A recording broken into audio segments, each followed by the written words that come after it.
One of my favorite songs over the past few years has been by Nicole C. Mullen, My Redeemer Lives. The best part of the song is she gets to the end and she says, "You know how I know that he lives?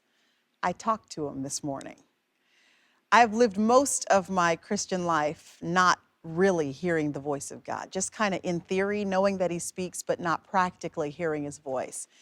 And I don't know about you, but after these 6 weeks, I never want to live another day like that again. Deuteronomy 5:24 says, "We have seen the glory of God, and we have seen today that God speaks with man."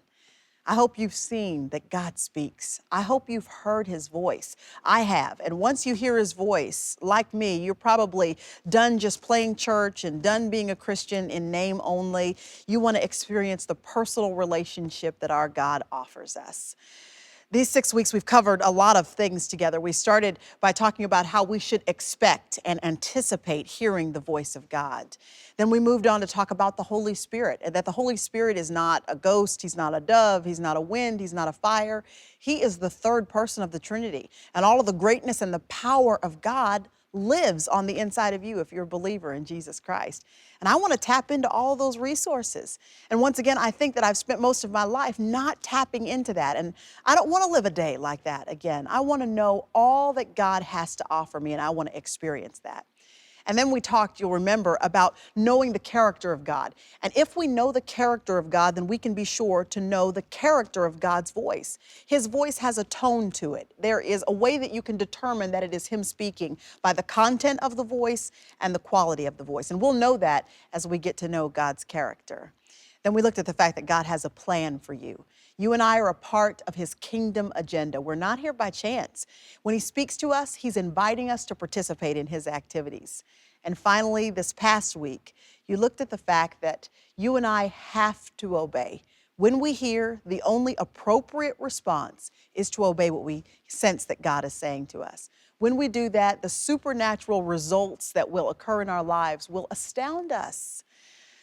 You know, one of my favorite television programs is called House. I don't know if you're familiar with that show, but I love the character, the main character. His name is Dr. House, and he's a cynical, mean guy, to be honest, but his lines are absolutely hysterical. And so on Tuesday nights, a lot of times, that's the way I'll wind down. After the boys are in bed, I'll just turn on House.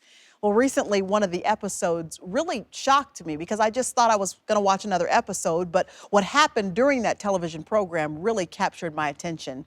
One of the patients that was brought into Dr. House's hospital was a guy that claimed to be a Christian, a believer in Jesus Christ, and he claimed to hear the voice of God.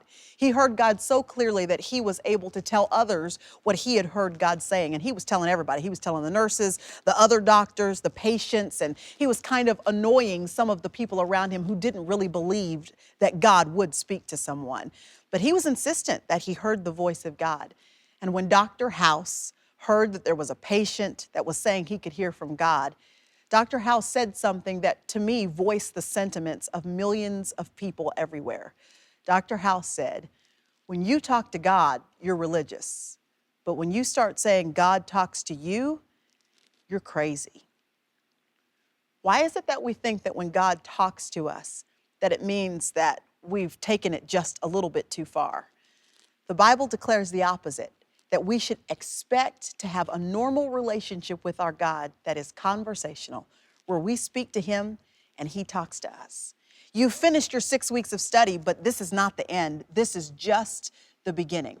I implore you to keep seeking God, keep pressing into him, and the result of your relationship with God will be that you and I will be able to discern and know when God is speaking to us.